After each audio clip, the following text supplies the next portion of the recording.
Okay, so these are video notes for week 7 of Introduction to Metaphysics and Philosophy of Mind on minds and machines.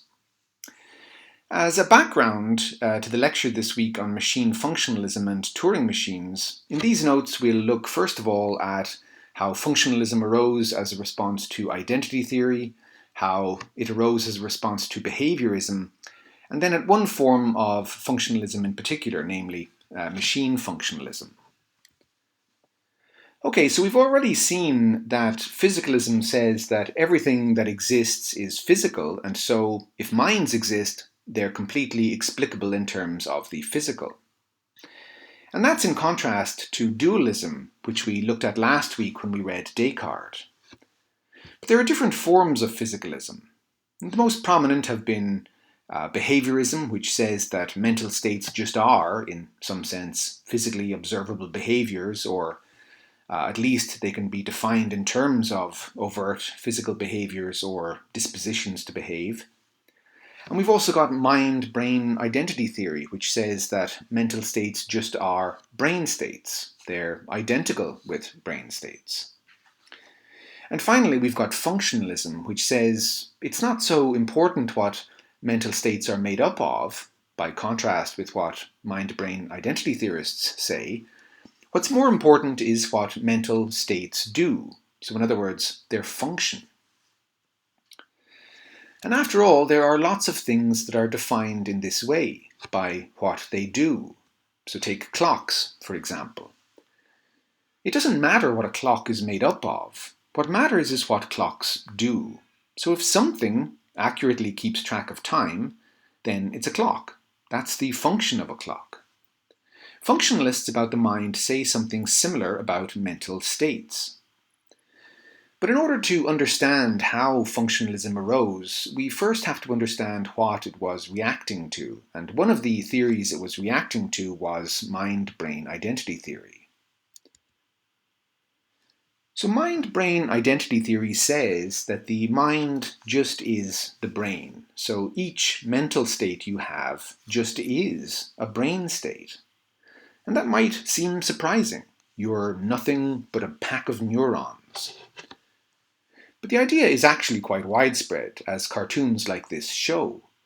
So why would Alan need a bigger brain unless it would somehow improve his mental performance? So the reason people make cartoons like this is that we think that the brain at least has something important to do with the mind. And identity theory takes this idea seriously.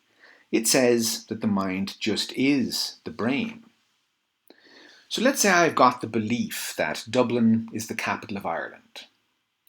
The mind-brain identity theorist says this belief just is the firing of some neural fibers in my brain. Now, of course, we might not know what these neural fibers are yet, so identity theorists just call them C-fibers for now.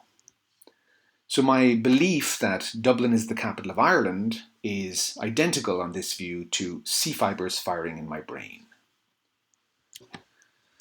Now here we need to be careful to distinguish types from tokens.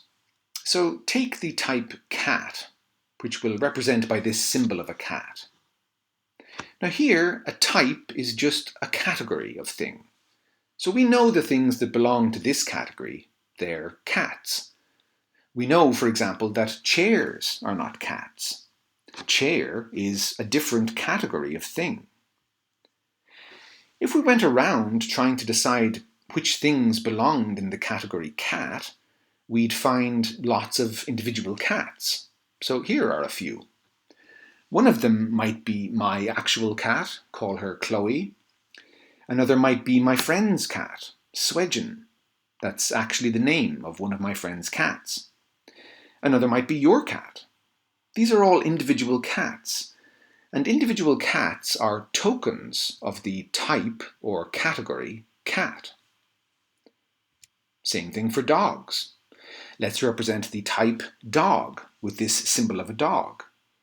And dogs are obviously a category too. After all, they're not cats. And of course, there are lots of individual tokens of this type too. There are lots of individual dogs that belong to the category or type dog. Now, you're a token of the type human, and so am I. But why is this distinction between tokens and types important? We'll take a mental state like a belief. And let's stick with one type of belief, the belief that Dublin is the capital of Ireland. Now, this is a type of belief because it can have lots of different tokens. I can believe that Dublin is the capital of Ireland, and so can you, and so can the Prime Minister of Australia, and so on. But it turns out, of course, that so can Princess Elizabeth of Bohemia. And the identity theorist will say that this type of belief is identical to a type of brain activity, which we'll call C fibers firing. So when I have this type of belief, I also have this type of brain activity. My C fibers are firing. In fact, that's all it is to have this type of belief. And the same thing for Elizabeth. When she has this belief, her C fibers are firing too. And the same for anyone who has this belief. Because this type of belief as a mental state just is C fibers firing, obviously anyone who has this belief also has C fibers firing in their brain. But there's a problem with this claim. The phenomenon of neural plasticity seems to show that the same mental states can be identified or at least correlated with different brain activities. So Elizabeth's belief that Dublin is the capital of Ireland might be underpinned by B fibers firing, maybe because her C fibers became damaged when she won the Bohemian Karate Championship. So due to neural plasticity, the fact that her C fibers became damaged might not affect her ability to believe that Dublin is the capital of Ireland, since her B fibers can take over.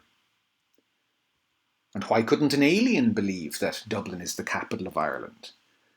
So an alien might land on Earth, have a chat with me, and I might tell her that Dublin is the capital of Ireland, and she might believe it. But let's say that alien brains don't have anything like C fibers in them, or even B fibers. Maybe they're made up entirely of Z fibers. So the alien's belief would be identical with Z fibers firing. And as a result, all we get is token identity, not the strong sort of type identity that the identity theorist is looking for.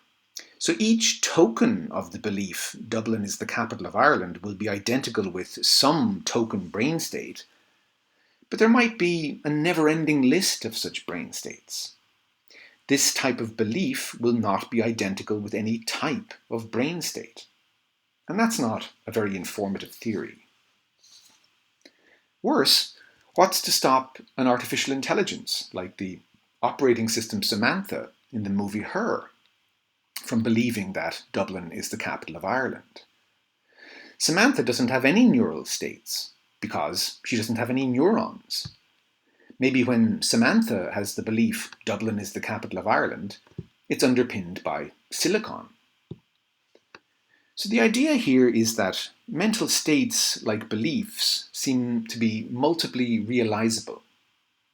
It seems that any mental kind or type, like the belief that Dublin is the capital of Ireland, or a visual experience like seeing a certain shape, is multiply realizable by distinct physical kinds or types. So C fibers firing, B fibers, Z fibers, silicon, or whatever.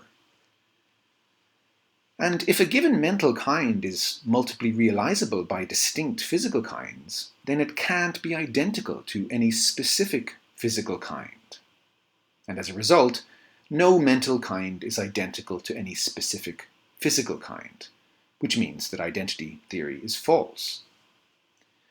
So just as a clock is a device that tracks the passage of time, that's its function, no matter what it's made of, and a heart is a system that causes blood to circulate, that's what its function is, no matter what it's made of. And after all, some people have pacemakers, artificial hearts made out of plastic.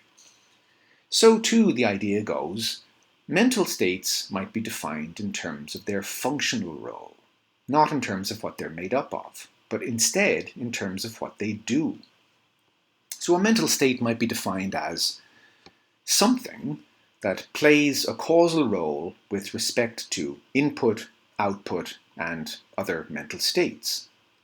And that might be true of all mental states, like the belief that Dublin is the capital of Ireland, but also of desires as mental states, like the desire to go to Dublin, and also of other mental states like pain or perceptual experiences.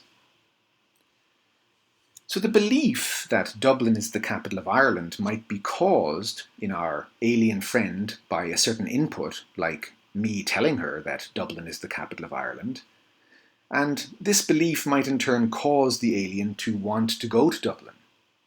And together, this belief-desire pair might cause a particular output in the alien, namely the action of her actually going to Dublin to see the sights. Okay, so that's a brief outline of how functionalism arose as a response to identity theory. And the main thing to remember for now is this. For the functionalist, types of mental states can be multiply realizable by distinct physical kinds or types, whereas for identity theorists, they can't. So now let's consider how functionalism arose as a response to behaviorism. Now, behaviorism is actually fascinating as a movement in both psychology and philosophy, but unfortunately we don't have time to go into depth on the theory here.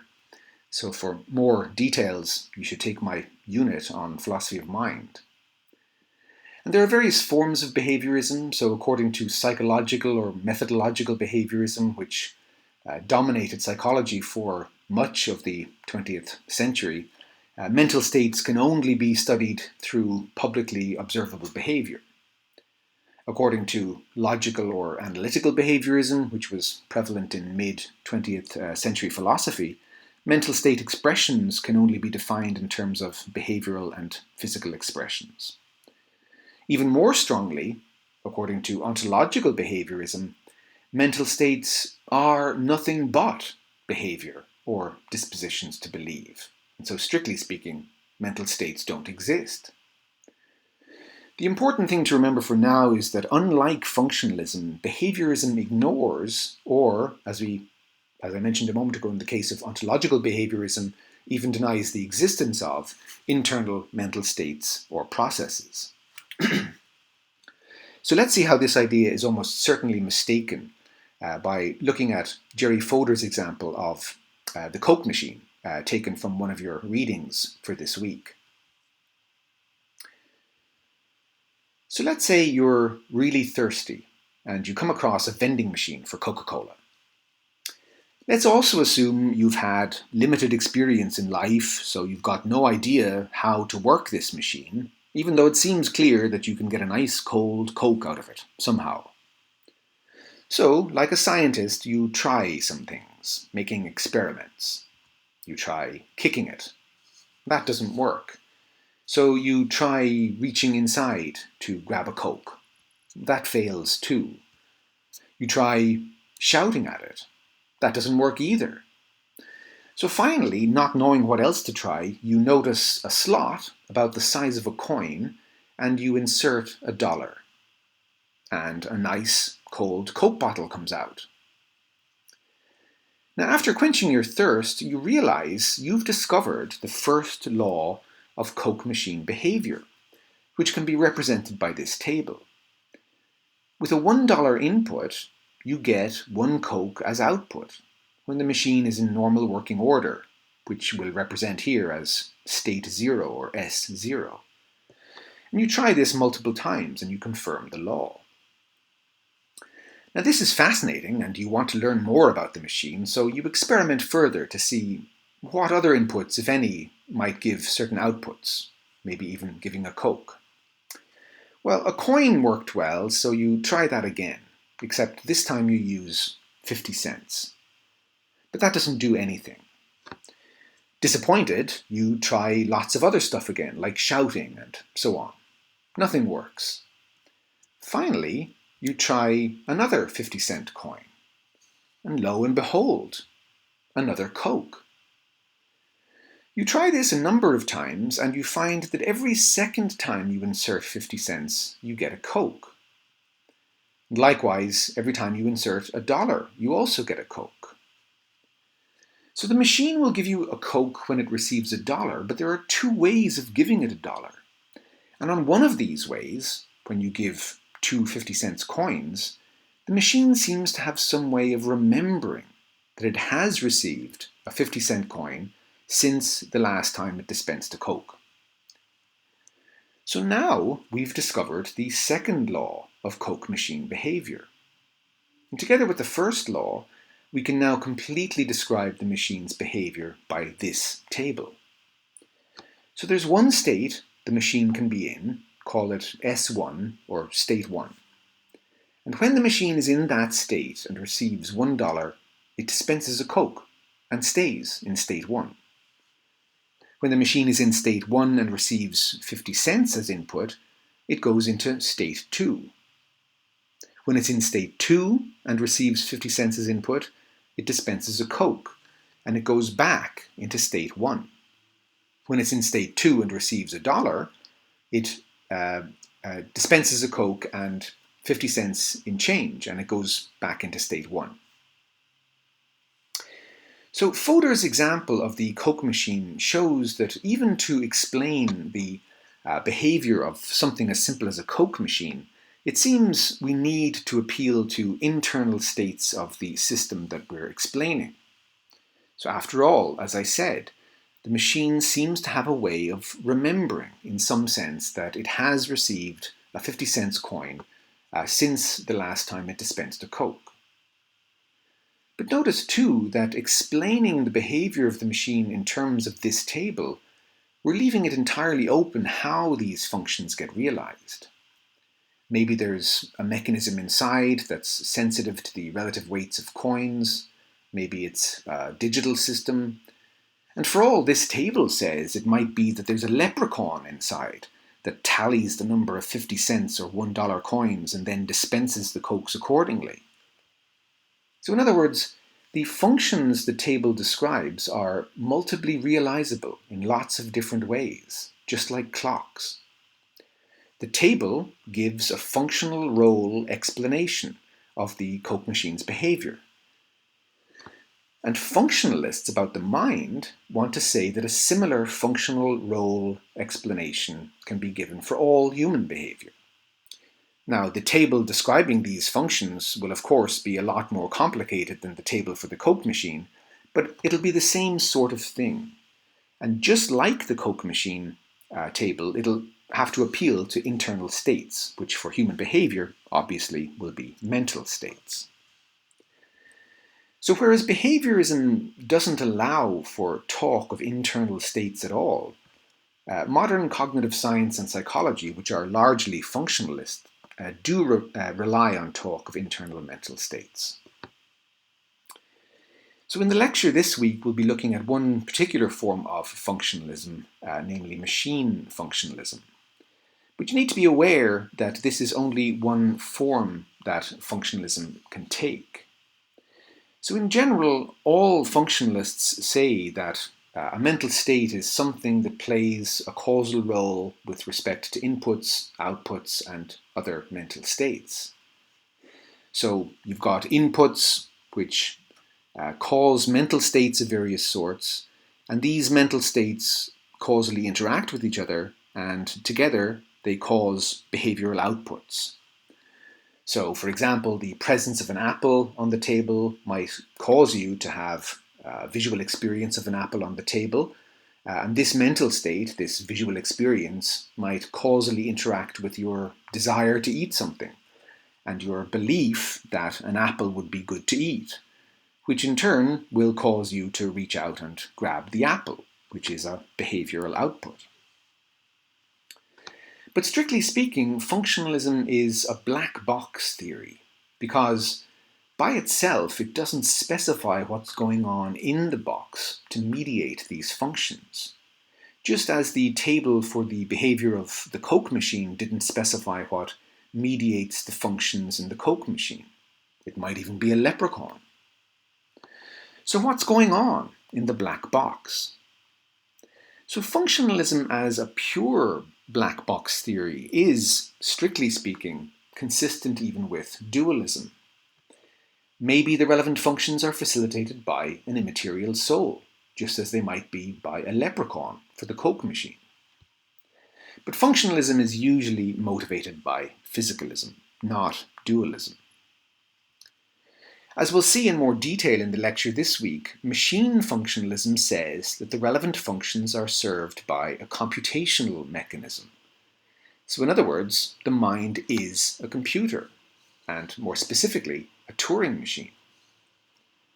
So on this view, mental states are the machine table states of the relevant Turing machine, just like the internal states of the Coke machine are also machine table states. But there are other forms of functionalism. So according to psychofunctionalism, for example, mental states are entities defined by their role in some cognitive psychological theory. Now this sort of theory doesn't restrict the relevant states to machine table states in the way that machine functionalism does, even though it still relies on the idea that the mind is a computer. So on this view, the mind is similar to, but different from, a Turing machine. So inputs and outputs are not purely symbolic. The mind receives sensory input and produces motor output. In role functionalism, psychological laws are not reducible to neuroscientific laws in the sense that they could be derived, say, from neuroscientific laws. So if mental states can be realized by different physical states, then the idea here is that we need psychological laws at the mental level, because there would be no available laws at the physical level. Now, one nice thing about this view for many people is that it defends the autonomy of psychology. It says that we can't do away with psychology just by doing more and better neuroscience. But others disagree. So, for example, realizer functionalists think that functional specifications of mental states really just provide a way of identifying whatever lower level neural properties satisfy them. So in this view, mental states are defined by their role in a cognitive neuroscientific theory. So realizer functionalists think that we can eventually do away with psychology by just doing more and better neuroscience. In any case, this week we'll look at machine functionalism, which will serve as a primer for thinking more next week about the possibility of artificial intelligence. And specifically this week we'll look at Turing machines and at the Turing test. So don't forget to read the assigned paper by Alan Turing himself.